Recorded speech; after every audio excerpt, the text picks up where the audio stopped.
All right, so we have some very good midweek racing. We saw good racing at Hollywood Bets Greyville, where there were no maidens on their competitive eight-race program. We do have maidens to look forward to at Turffontein as we revert to the inside track. It's an eight-race program that starts at 12:30 and ends with that eighth and final race as we begin our countdown to the 2nd of March. That is Classic Day. But of course, before we get there, let's just remind you of how you can get in touch. WhatsApp, or you can use our Twitter handle to have a chat with either Mr. Burrows or Mr. Marie. They are both with us to preview this afternoon's meeting. 12:30 is your off time to that first of eight, so we get straight into that bipod. And the bipod on Tuesday, it must be said, of the Vol, never looked like it could pay anywhere near 400 Rand, and it ended up doing so. I think race number 7, it was the 9-race program, saw to that that we saw a decent dividend with Ryan's Boulevard going missing, which would have been a popular banker. Yeah, I heard Nico saying that he never got to the front, and that's the reason for his disappointing effort. I'm not too sure. Yeah, no, I think the stable had just one of those days at the Vol. I mean, let's be quite frank. Home track, they're deadly. Vol, they get their winners, and they are a top stable. But yesterday, it was just one of those days at the office. That's my conclusion. You know, you can't actually sort of read into it. But, of course, there were a couple of standouts that came through. Well done to the Magnus Stable and Gavin Arena. Yeah. Right, let's get straight down to business with Mr. Marie. Talking of Gavin Arena, he's got a lively chance in a race number 1, but it's the 5 Wild at War. That is your current favorite. Chase Mojan, I see from overnight, has been shortened in on the form that I was using from 16 to 10 to a 14 to 10. You're looking at the others. Number 4, Sunset Riot. That is Alec Laird and Diego de Govea riding at the top of his game. That is at 4 to 1. But shorter is the 2 Head Trigger. We're talking about Gavin Arena and Roy Magnet. They won the first and the last on Tuesday at the Vol. And a chance to do it again. Good debut behind the Pistol Beat. Yes, and we saw Pistol Pete win again. We saw Proceed, who was 4 lengths ahead of him, win by 7 odd lengths in his next start. You know, Cecil, are young juveniles. Inexperienced juveniles, they're jumping up in trip from 1,000 to 1,450. They're going around the bend for the first time. So I've just opted to play the safe route. I've got respect for Hair Trigger. I've got respect for Sunset Riot, who I thought looked outstanding moving to post on debut. Wild at War, now his full sister won of 2,000 meters. He's going to love the extra. And then number 6, Queen of Fire, she's the filly in the race, gets her 3 kg sex allowance, and she's actually related to Queen of Shadows, who's a bit of a 7 furlong specialist. Wasn't that placed by Mrs. Suzette Villiers? Correct, yeah. Okay, just remind us of the full sister to Wild at War, please. Just confirm who is the full sister. Wild Forever. Wild Forever. Okay, thank you so much. Right. So you're taking the safe route, and how many horses? 4 horses. I will double up, Cecil. Okay. 2, 4, 5, and 6. 2, 4, 5, and 6. And now let's talk to Mr. Burrows. A very good morning to you, sir. Thank you for joining us and to give us a backup to Mr. Marie's thoughts to race number 1. Good morning. I thought between numbers 2, 4, and 5, but all 3 of them are stepping up from 1,000 meters to 1,400 meters. So we don't know which one's going to improve the most. So I would just go 2, 4, and 5 as the safe route. Thank you so much. Let's confirm it is that Daryl Marie doing that bipod, and he will double up. Of course, he'll get a phone call from us, and we will take a billboard out to say he failed to double up. 2, 4, 5, and 6 years juveniles, as you say. That word precocious horse comes to mind, that they can actually make the fools of the best of us. But it is an outlay of 192 Rand. We're underway with the first of 8 on what should be a good afternoon rating, and it's 192 for a full unit for that first leg of the bipod at 12:30. Okay, so that first race is off at 12:30. We're on to race 2, the first leg of the PA. That is off at 1:05. It's over the 2,000 meters of racing, 240 for racing. For you, maiden played a field of 6 are carded. And talking about the 6 runners, Say It With Roses, the 1, is your favorite from an Informed Stu Pettigrew's table and an equally informed ownership. Dylan and Sammy, he's having winners left, right, and centre, certainly here on the Highveld. And number 6, Erupt the Dawn, that is the Margaret Rival. Michael, and Adamazi saddled this 3-year-old daughter of Erupt. Now, Mr. Burrows, it is tied at the top because you've got the 2 Darling Harbour. Candice does think a lot of Darling Harbour. The penny is beginning to drop, as we saw with Laughing William on a Tuesday. It's 3 horses that look set to fight out for that winner's stake. Check, where would your loyalties be? Well, I liked a bit of number 1, Say It With Roses. I thought she's coming on the right way. 3 lengths off Francis Ethel wasn't a bad effort. We've seen a winner there. Erupt the Dawn, very good debut, stepping right up to 2,000 meters, only having a second start. She could be anything. Darling Harbour, she stays the 2,000 meters, and her form is pretty consistent. And Red Knot also stepping up in trip. We don't know how much improvement she's going to show. So a small but very competitive field. Small but competitive field, and Darren did alluded to the winner that came out of that Francis Ethel form line. It was Kissing Machine on the 15th, last Thursday, for Mr. Mowing, and it looks set to do some good things. As far as you can throw a stone. But, of course, dare I forget. You were very confident. It must be said, both of you were very, very confident, and it looks like one with a lot in hand. Yes, she's looks like a nice filly. It was a weak field though, but she's going to go on with it. Yes. Cecil, have a look at number 1's breeding. Say It With Roses. She's Barflower Alley out of the Dammies. Al-Bahrain. Fakazi. Yeah, Fakazi. So, do you know who she related to? Fakazi, isn't that Shazani? No, she's not. She is a full sister to Perfect Witness. Wow. Trained by Candice Yes, Dawson. indeed. Now, she's a well above average filly or mare. Now listen to this. Sorry. Fakazi, do you know what Fakazi is? No. Witness. Oh, In court. okay. Yeah. Okay, so, and Perfect Witness is a bit of a 10 furlong specialist. So I think this filly is going to love the step up in trip, and the format line has been franked. Now, on a line through Kissing Machine and Donna Mo, she should have the beating of Darling Harbour. But you know, races aren't running on paper, and Darling Harbour has to be a player of year. I'm a little bit skeptical with regards to the patches of grey form line. I know Mr. de Kock's filly franked that form line, but they Cazadora. went so slow in that race. So maybe she's flattered by the pace of that race. But let's see how she goes. I mean, who says they're not going to crawl in this event? Okay. So she must have some sort of chance, but I'm certainly leaning towards number 1 of year. Okay, so it sounds like we've got a banker in that first leg of the PA. That is race 2 off at 1:05. Let's just confirm, yes, indeed. And of course, the penultimate form line. Forgiveness, I must say, as it ran a cracker yesterday and gave a few jitters to East Coast and Ryan Munger in yesterday's race. That East Coast made it 3 wins from 17. So that is said with Roses, Mr. Marie. Pity we didn't have this race last week. Wednesday certainly would have been a popular selection indeed. Valentine's Day for you lover boys. But that is an outlay of 288 Rand, our second exotic, underway then with race 2. Right, a reminder, 2nd of March will be the second leg of that competition, which we'll touch on more as we get closer to SA Classic Day. That is the 2nd of March, venue Turffontein Racecourse. And of course, we're talking about that competition launched by the Tote that stretches over 4 legs. Right, let's talk about race 3. It is the first leg of the Pick 6. It's over the 1,600 meters, and it is tied at the top. Marginal favoritism after nibble is the 2 Policy of Truth. It is the inform Roy Magnus stable. Calvin Abib gets a ride from the stable. And a market driver will be the 6 of Forest God of Mike de Kock and Gavin Arena. Of course, he is sponsored by the owner breeders, and that owners in this case, and that is part of the owners, and that is Morris Fontaine. Let's get to Daryl before we get to Mr. Burrows' thoughts on race 3, because he is going to give us a pick 6. The Billionaires team up. This is another of their horses they hope will come through and win its maiden. They had, Marauding Horde come through and win at the 3rd time of asking. This will be a second outing. Cecil, listen, it wasn't a great debut. And they weren't actually bullish, to be quite honest. No.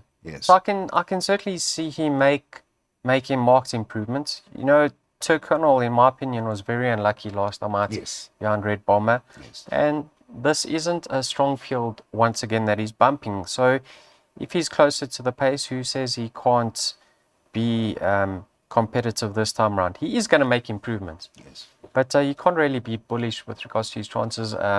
on what he's shown on debut. I think the horse with the best form in the race has to be 2 Miles West. That form line of his last start, he's working out extremely well. Although Presley disappointed last time out, he did win again. Marauding Horde won indirectly from there, and Golden Pavilion won directly. So I think he's stepping over up in distance. On paper, he could be the one to beat. Okay. Policy of Truth has shown enough to get it right one of these days.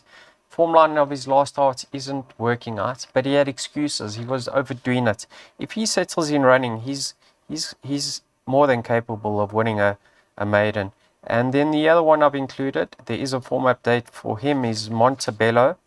Now, Cecil, let me just get Ran it. third. Ran third, behind the horse that Marco van Rensburg rode for Mr. de Kock. Beireg. Yes. Yeah, coming back to maidens, that Yeah. run against winners, that Yeah. didn't really. I don't think he's an inside track horse, but I've included him. I think number 1 on paper is the horse to beat. Number 1 on paper, the stable finally breaking at their duck after hitting the bar several times, Mr. Burrows. That is a poor match at stable with that winner in race number 3 on the afternoon at the Val yesterday, and then had a second in the ensuing race. So maybe the things have turned.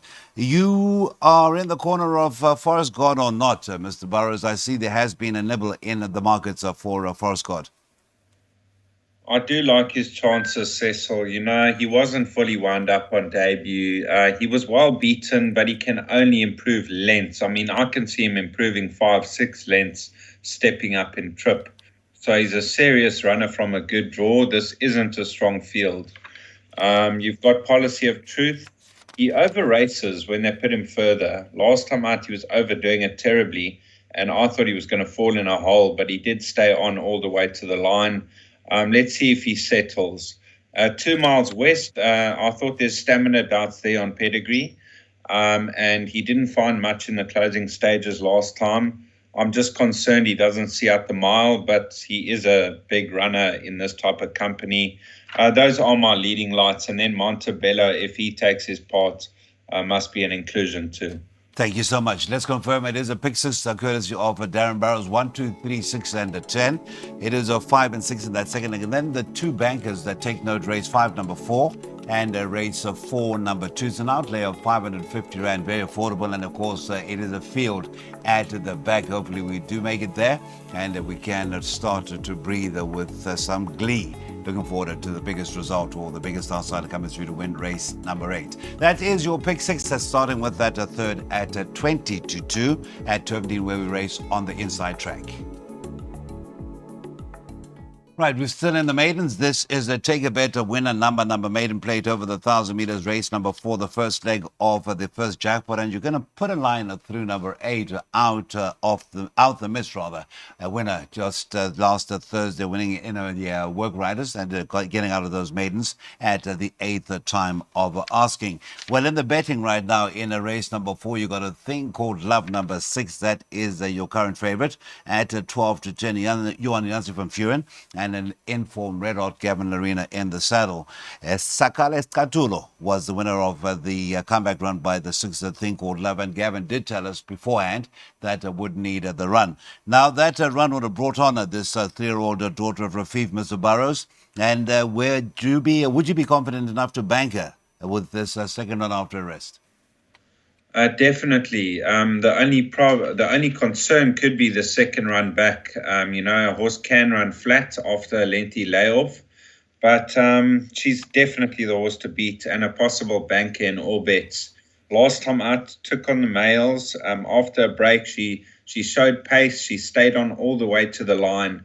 And her debut behind Red Bomber wasn't a bad one. That was over 1160 and probably better over 1,000 meters. So this isn't a strong field at all. And if she's got any sort of ability, she could blow this field away.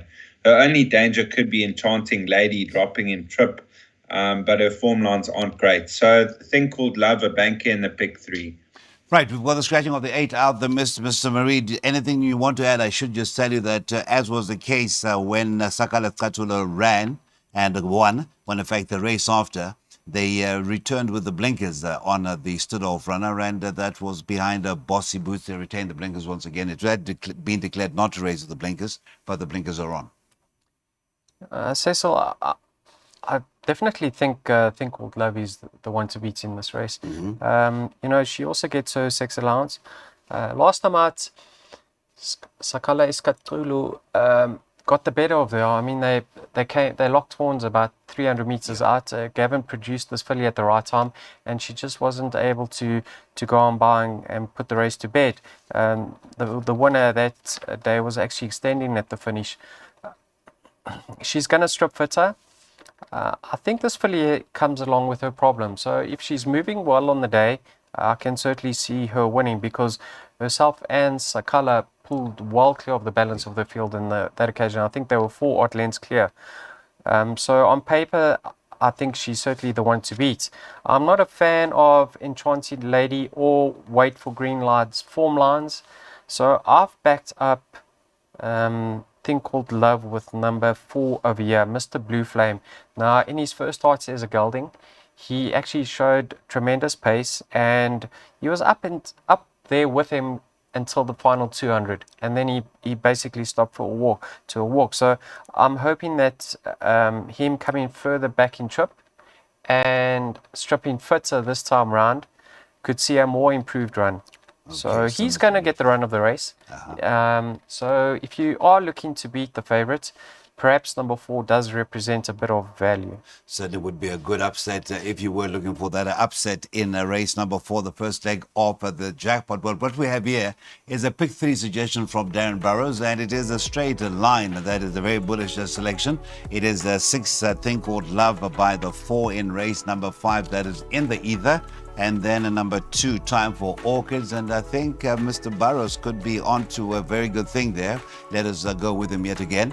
And we could certainly be smiling come the end of race number 6. That's our pick 3 selection from the Weighted to Win team. Proudly brought to you by Betway.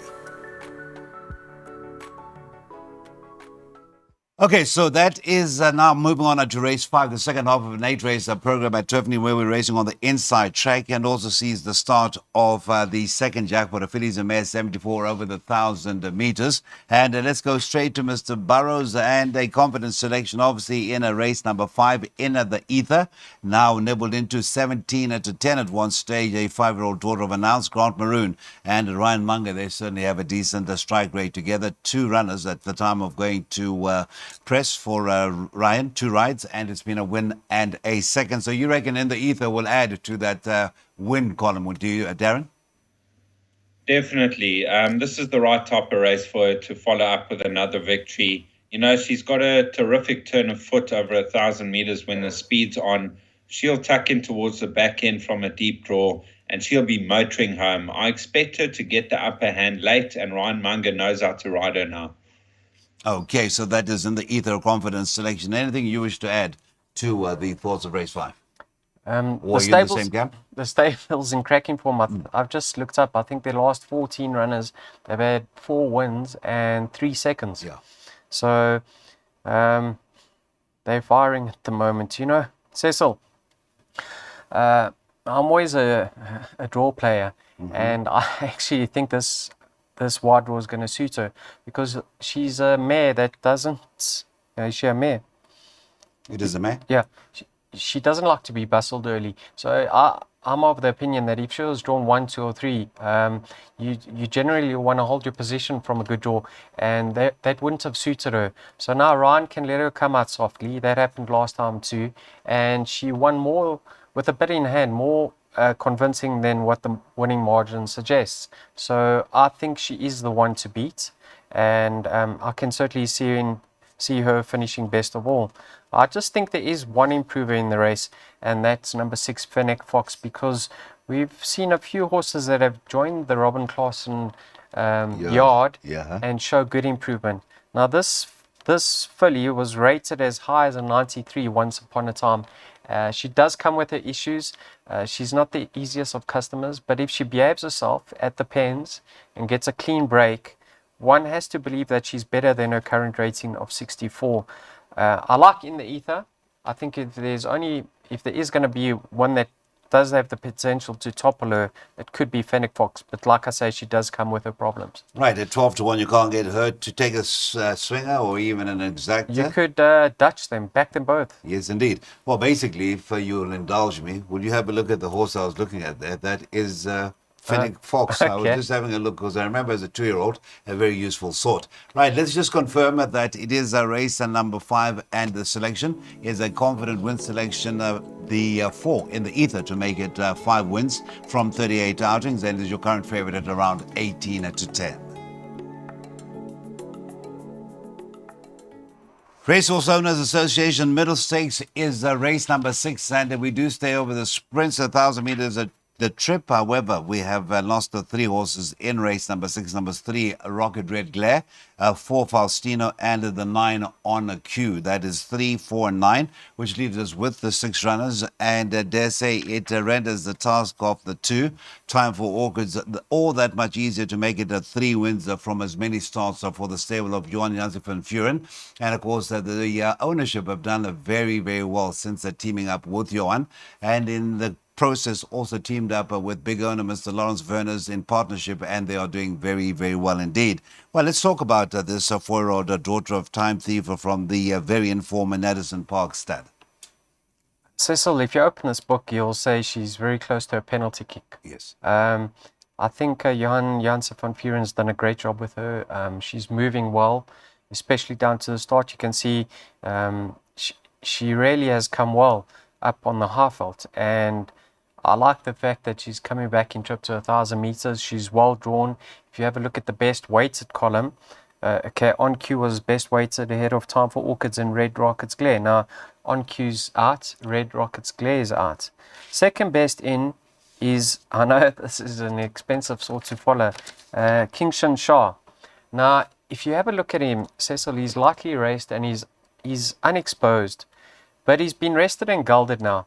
So if he's improved for the gelding, he's not badly treated over here. He's a net 97, right?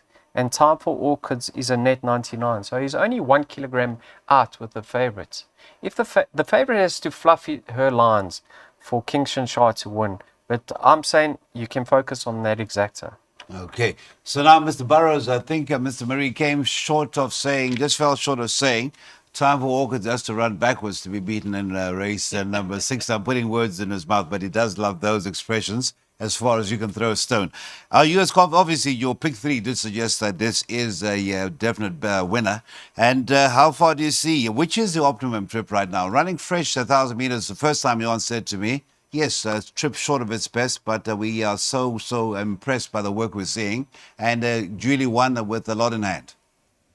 Yes, absolutely nothing wrong with the 1,000 meters for this filly. Her penultimate start, yes, it was a graduation. She was well in, but the manner in which she put the race to bed at the 300, she was absolutely cruising, and she skipped 5 lengths clear of her field within a matter of strides. She's going to do exactly the same this afternoon, and I'll be very disappointed if she doesn't win gearing down. So a very confident selection, and I can't see anything coming near her. I think short and sweet, enough said from Darren and Daryl. Time for Orchids to continue on that winning ways, and it will be making a bid for a fourth win from 14 outings when racing in race number 6 at Turffontein.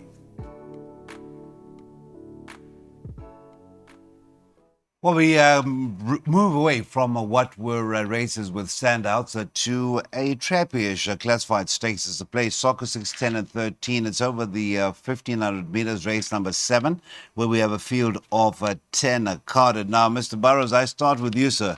The Mike de Kock stable, if we have Gavin Arena as the riding equivalent who has been booting home winners left, right, and centre. Same can be said for Mike. Yes, East Coast was a shoe-in on a Tuesday, but they thought the other one, Bold Act, would perform better at the Vol, and yet Good Queen Best ran a very good race in one of the latter races of the Vol yesterday. Yes, Cecil, this horse Aravadicia from the de Kock stable's got to be the horse to beat in this lineup. He's been bitterly disappointing, it has to be said. But this type of drop in class, I think it's the right type of race to get his confidence back, and a nice confidence boost at 10 to 1. because when I looked at this field, I mean, the horses to beat on form have to be Gimme the Flame and Cerulean Dancer. But in saying that, they're very limited in the bottom division handicaps. And surely Aravedicio, from a good draw, if he holds his position, he could just have that winning kick. But in saying that, he hasn't shown much in quite some time. So you either go Itwe Aravedicio at a big price, and Dangers 5 and 6. 3 and 5 and 6 to be included in all bets. Now, we're talking about jockey changes. We had, of course, the Heather Adamson stable have to utilize a 4 kg claiming apprentice yesterday and day before yesterday, and certainly performed with aplomb. I thought, well, this is a candidate for hitting the wall at the 400-meter marker, but just seemed to keep it on and Be Real, I think, was the horse due to it being ridden by Marco. Why I bring up the jockey changes? One, it's Gimme the Flame is from the stable, and the 10 Mandalay, due to be ridden by Jason Gates, no jockey yet declared. Now, let's carry on from there. Ribveditio, Cerulean Dancer, and Give Me the Flame is Darren's idea of the runners that will fight out the finish. Cecil, I'm in full agreement with Darren over here. The 10-1 Aravedicio does represent the value in the race. But you can't come into the race confident with his chances. I mean, he's really let the side down. He hasn't performed on occasions when we've liked him in the past. But it just looks like a great race for him to bounce back to some sort of form at least. Not to his best, because he has plummeted in the racings and he's not at his best currently, but to form at least. If you have a look at the way the race should be run, I mean, Gimme the Flame has got a neat draw. She likes to be the hare up front. And then you've got Muzi Yeni drawn 1 on Cerulean Dancer. Now, one can say that she's going to get the run of the race and just track Gimme the Flame. So I think she can confirm that form despite the 1 kg turnaround. So I'm favouring the 5 over the 6. But Heather's stable's in cracking form, so let's see how she goes. If you like the two of them, then Viva de Janeiro comes into the play. I mean, she is 6 kilograms better off with Gimme the Flame, or he is, and he needed that start. It was his first run after a rest, so I wouldn't be shocked to see him feature. But the way I see the race being run, I think Aravedicio is going to be finishing best of all, and Cerulean Dancer is going to be staying on. So I think the swinger is the play, but the value in the race is Aravedicio. Aravedicio, and the swinger is, take it, a 3 from 5. Let's just confirm as we look at that slide to the selections from Daryl. 3 and 5 there, that is the swinger, and very much I don't think there was any communication before we turned it to Darren. He was of the same thought that Aravedicio, if coming back to anywhere near some of its better runs, should be the one to beat, with the 5 Cerulean Dancer looking to continue what's been a very, very good, consistent form. Muzieni aboard last time when winning in Affiliates and the Mares. That is your swinger suggestion from Darren for race number 7, the second last horse of the 2 horses you could possibly use as your basis for the first leg of the last double.